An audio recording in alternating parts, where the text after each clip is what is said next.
कालच्यान कितले दीस हिंगा एक अफवा चल्लेली आसा की Cabral is joining Congress, Cabral is part of a new government.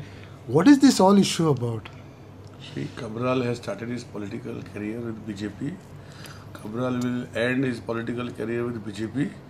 He will not go with any other party. This is one thing clear. Afwas will be today social media, Facebook, all this WhatsApp are creating nonsense.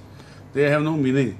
See, I have started. If I leave politics, I will not contest elections again. One thing I have decided. If I leave as a MLA, it will be only because I can't bear the frustration of the people at my constituencies. People have still not started. So till I can bear as a leader, I will bear. If I cannot, I will go.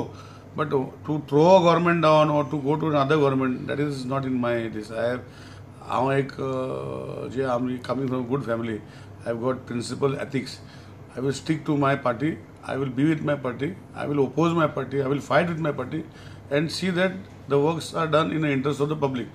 MLA जाल्लो लोक कोण निवडून हाडटा, लोक हाडटा. आमी represent करता लोकांक जर काम जाय, लोकांचे विश्वास जर हांव जिखूंक शकना, हांवें कित्याक रावपाक जाय. So it is very clear.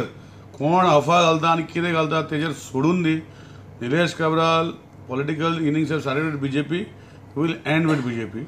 Will not be part of any other political party.